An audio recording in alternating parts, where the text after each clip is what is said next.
Sewing Studio. I'm Mallory Donahue. I'm Zede Donahue. And we're here to answer your sewing questions. So, the first thing we're going to do today is embroider on a tote bag. You'll see we've got these awesome tote bags at Zede's, and they look even better when they're personalized with a monogram, a name, something.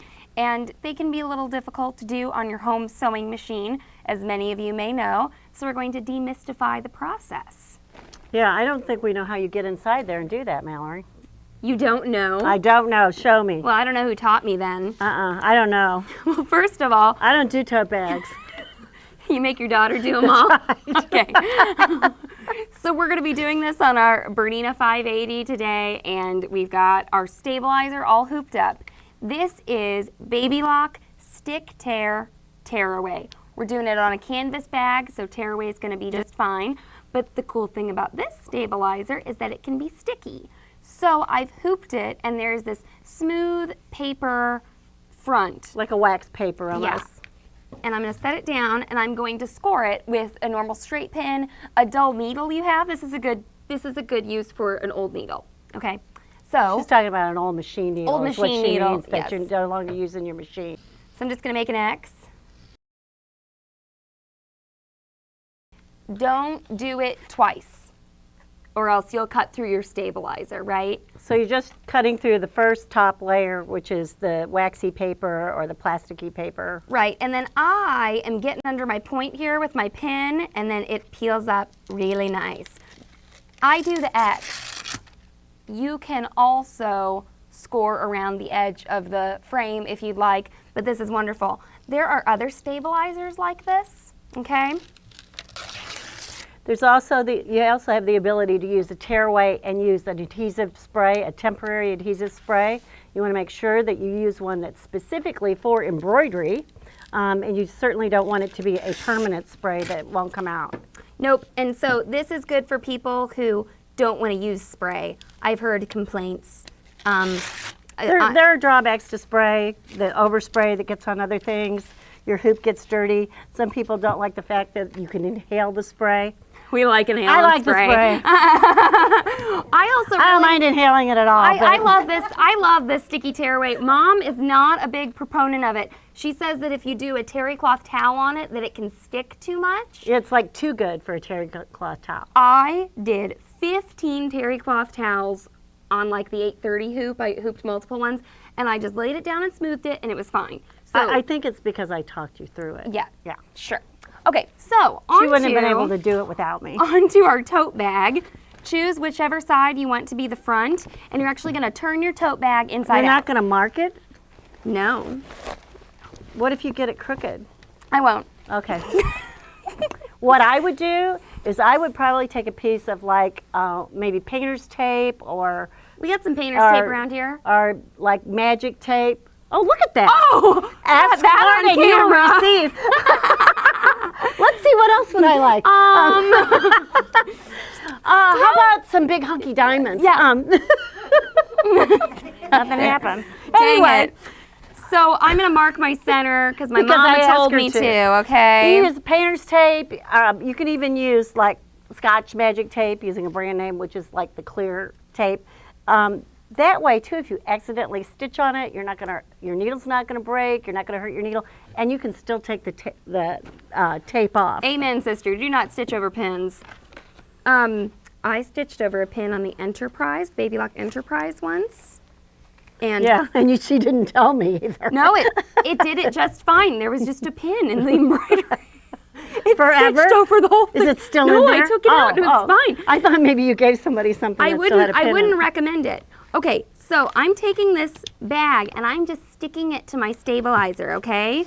I am lining up my painter's tape mark with my center marks on my hoop. I think you need to set it down. I don't think it's going to work. Can't do that? No.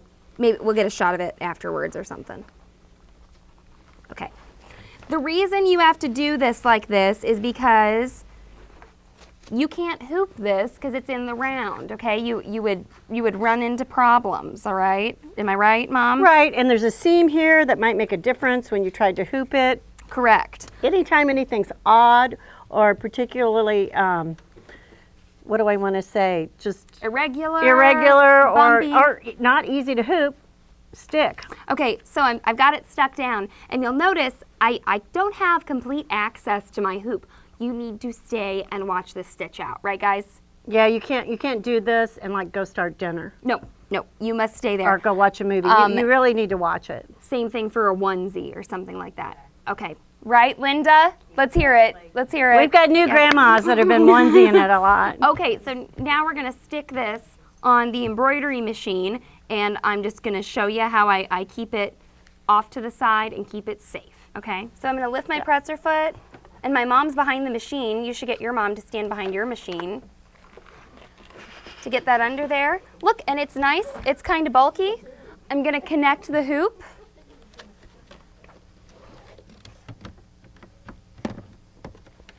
All right, I've got my design up here. I got it from my V6 software. It's a big M for Mallory. It's Bernina V6 software. Yeah. And so I'm just gonna, I've got my center line on there. Going to scan it. I thought it was an M for mama.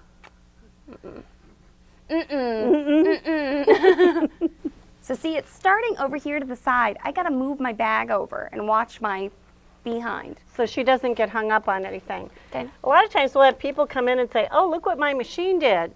And I can almost tell that their project has actually gotten hung up someplace on the arm or on part of the machine and really hasn't moved well with the frame.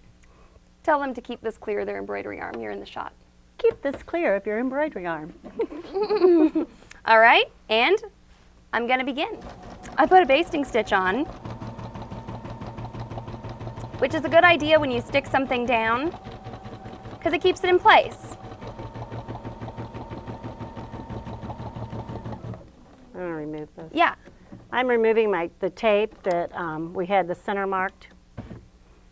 The basting stitch also lets you know where your design's gonna stitch, and so you know how to be careful, okay, about keeping your bag out of the way.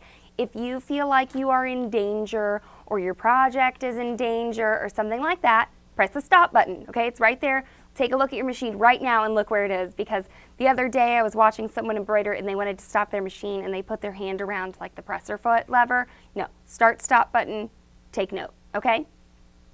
I'm gonna do it right now. And again. Oh gosh, and listen to this thing purr. Does anybody have any questions? Yes, Leslie. So the question is, can you reposition your project on the sticky stabilizer? Answer, yes. Yes. It's very simple to do. If you are stitching on something and you reposition it like 50 times though, you can wear out the stabilizer. You can wear out the sticky stabilizer. And it's the same way when you use the spray, and that's why I said make sure you're using an embroidery spray or one specifically for that, is because it's repositional. Now, if you position and position and position, obviously you're going to, pull enough of the glue off that you may have to spray again. The other thing about the spray, besides inhaling it, which some people don't seem to want to do, is some people have problems with getting too much or not enough on. So you do have to determine with the spray how much glue you're getting on. Where with the pre-sticky, like this is, that's already determined. They do all the thinking for you. So yes, you can reposition. I think another good question would be, can you use multiple stabilizers at the same time? Yes.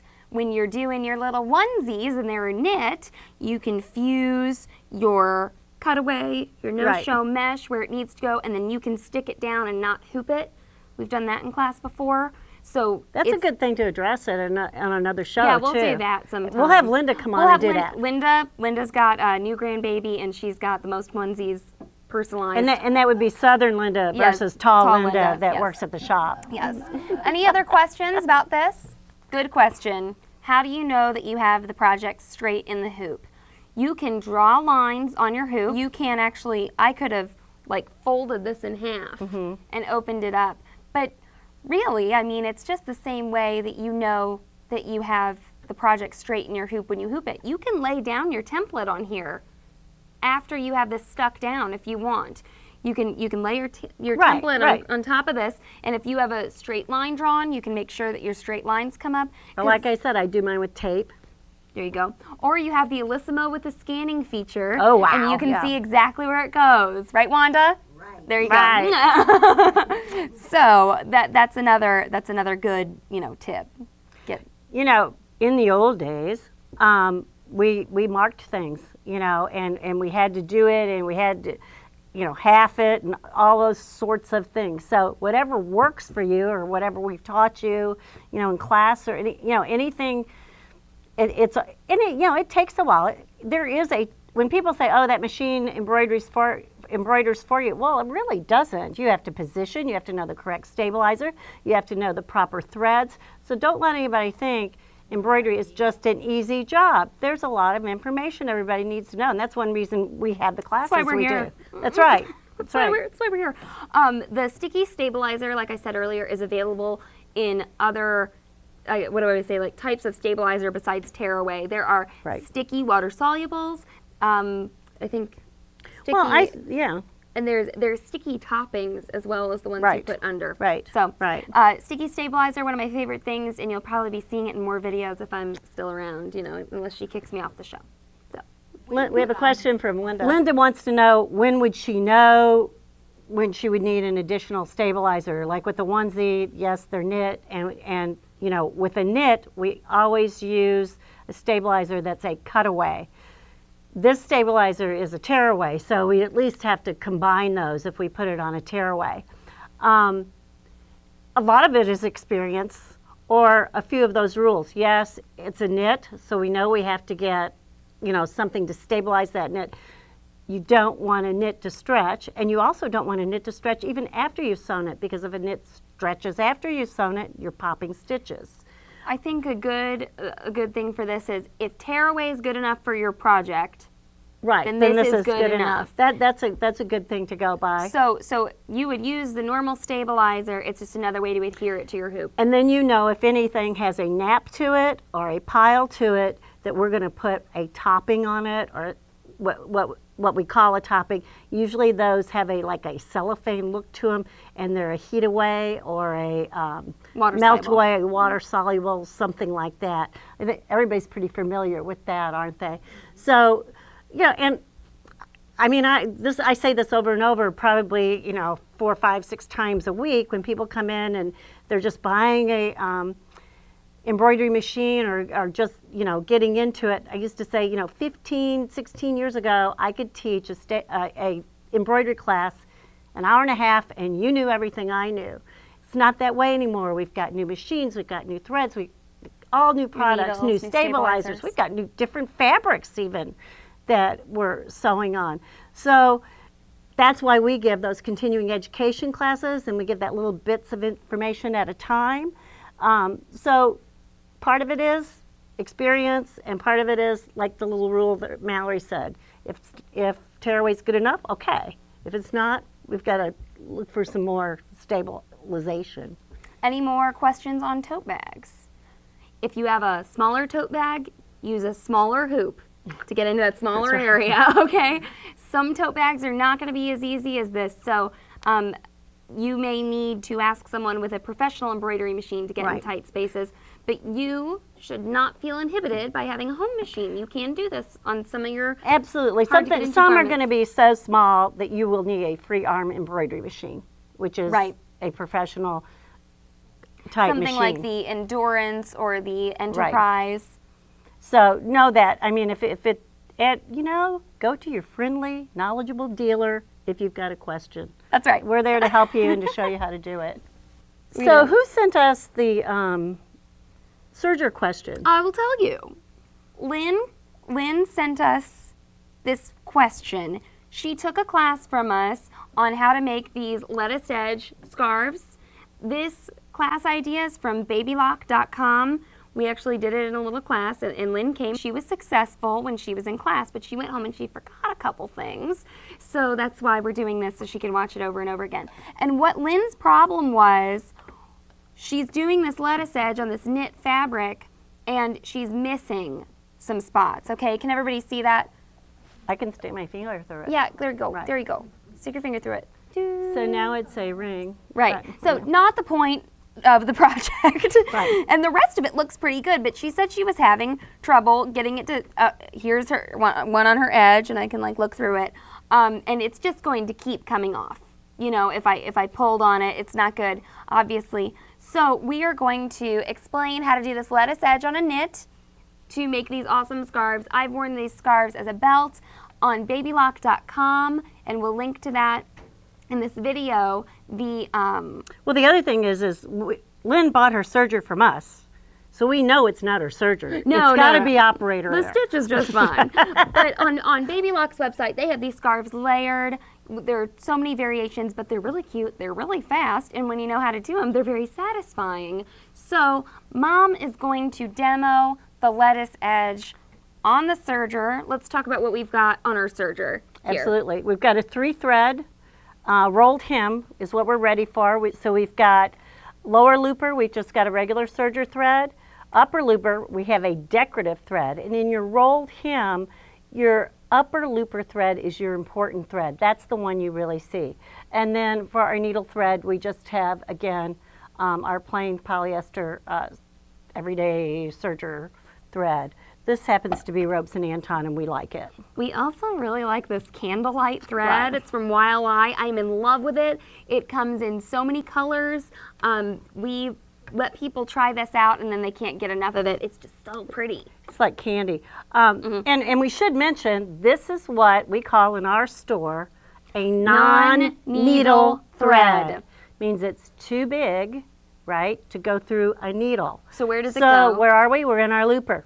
Or we could be in On our serger, or we could be in our bobbin on our sewing machine. and do bobbin play. So it's a non-needle thread, and we sort of have those grouped in our store in one place so that people know what the non-needle threads are. But they, you know, they're a thicker, bolder look than something that will go through your needle, and that's how we've got, you know, these really strong edges. Sparkly, bold, decorative Right. edges. All right, you Okay, ready? this is how the project starts. Okay, and actually what I'm going to do is I'm going to start at a corner here, and I'm actually going to sew across and down like this to get this look here. This pointed edge here at the end of the... How you get this this is called a lettuce edge, and one way that you get this is you use your differential feed, and I'm down here on 0.6 on my, which is as far down as I can go on my differential feed. But I'm also going to stretch this fabric as I go through. Now, one of the things that Lynn had the trouble with was she was coming off of the edge. There's a couple of things she could have been doing that made that happen. One, not feeding enough of the fabric onto the serger so that it was actually, the knife was actually cutting off a certain amount of fabric. And the other thing is you kind of have to scooch it. When you're pulling it, you're going to scooch it up next to that knife and not let it pull away. When I have the fabric like this and I pull it, you can see how it actually moves that way. That's why I have to sort of scooch it up this way There's also that... when I'm pulling. There's that crucial space between the needle, or between the blade and the needle. Right. And in that space, you can pull your fabric away so that you cut it and then it doesn't get on your needle. Right. And I think that's what a couple of our customers were having problems with at the beginning. So Mom's absolutely correct. Aren't you glad? Thank you. Aren't you dear. glad you're correct? Thank you, daughter of mine. Oh my God. Oh. I mean, how do you live with this, you know? Like 24 hours a day I live with There's this. no one to blame except you. I really should have sent her like to another school farther away. Anyway, I'm going to start sewing if everybody wants to watch. I'm starting on the corner, and I'm set for that 3-thread rolled hem. And I'm going to come back here, and I'm going to pull a little bit to get started. I'm pulling on my thread, actually. That was a good stretch. Show me that wrist coming up. Yeah. One thing that we wanted to mention is when you're making this lovely scarf, do cut your fabric so that your greatest stretch is going this way. That helps with the lettuce edge pretty much. I mean, You can't do a lettuce edge unless you have a stretch fabric or you're on the bias of a fabric, because it has to have the stretch. okay. To finish off our scarf, we are going to, there's not a very long tail on Here, here. I've got a better tail on this one. Here, there's a good one. The one, I got one. okay. We just did. We're going to use Fray block, June Tailor Fray block. This is a product we like. It's one of the, it's one that we like. It's one of our favorites versus some of the others. So we put that on there, let it dry for a couple of minutes, and then clip close. All right. So we like the Fray block. We find that it dries clear. We find that it dries flexible. I hear a lot of customers saying that they like to use it on their napkins when they do rolled edges. Obviously, it must wash well. The other thing is that I've yet to have it discolor a fabric. And when it dries soft. Did you say that? Yeah, I said that. Instead of but stiff. we have yet to have it discolor a fabric, and I'm But sure we'll get a bunch of always comments, test. you know, but do a test on something, you know, inconspicuous spot on your fabric, just to make sure. Of course, that's better be safe than sorry. But if you're going to do it on this, I mean, we barely even have to get on the fabric. You know, you just do it on that little thread intersection. tail. Yeah, on that little intersection of the threads. And do it. It's a good idea. You don't want to be wearing your scarf and then have the threads fall off, okay? Do you guys have any questions, though, about serging on the lettuce edge or serging with a decorative thread? Anything like that? Leslie. Can you use thick threads or non-needle threads in both loopers, upper and lower, at the same time? Yes, but it has to be a flat serge. It can't be the rolled hem. Because with the rolled hem, the thread is going, say this is the edge of my fabric. Here, I'll be the edge of your fabric. She's the edge of my fabric. So that thread is rolling around. The So all upper you looper see is thread. the upper looper. But if you do like a 3-thread narrow, then you can do top and bottom. And the other thing you can do is you can put 2 threads through 1 looper. So you can blend threads, or sometimes I will put a decorative thread that is just maybe a polyester, and then put a metallic with it. So now I've got a color and a metallic going through the 1 looper. Yes. Question, what do you do if you have little nubs of fabric showing through on the side of your serging? Do you know the answer? Well, I think it depends on a lot of things. It does. There's a couple of things. You may need to adjust your stitch. It may need to be closer. So adjust your stitch length so it's shorter, so you're getting a tighter stitch, like Right. a satin stitch, okay? So you're getting more thread in the space. Also, I've seen people, this is something I'm Okay. going to add in, I'm sure you have more. I've seen people expect to see no loops or nubs of fabric coming through, and they're just using Right. a thin serger thread. So Of it has to course. do with your fabric. There's a product, woolly nylon. A lot of people are familiar with it. So Rocky, you know how it is. When you sew with it, it sort of stretches thin, right? And when Rocky just went like this. So when you stop, it puffs up and it covers the edge. So there's a couple of things going on there. You always need to check your stitch and make sure you're getting what you want to get. Now, sometimes you can take a real light, I want to say, what do I want to say? Sheer fabric. Like an organza? Maybe, or not chiffon. an organza, more like a chiffon, Chiffon. something soft. And you can have those stitches really far apart because it rolls easier It's and like better. a picot edge. Right. Sometimes it can be pretty to have that coming through, but yes, Right. You will need to You, adjust. you don't want what we call the pokies, No. right? Right. Coming Thanks, through on Rocky. your That was a napkins. Good question. question. Good question. Anybody else? Questions on knits and serging? Diana's making notes. I see you there. Maybe she's writing me a letter. All right, ladies. Thanks, everybody. Thank you for coming to Inside Yay. Zede Sewing Studio. Applause. Applause to you, too. Thank you, guys. Yay. Thank you, cameraman Paul. Thank you, Paul. Inside Zede Sewing Studio is filmed in front of a live studio audience at Parkgate Center in Columbia, Missouri.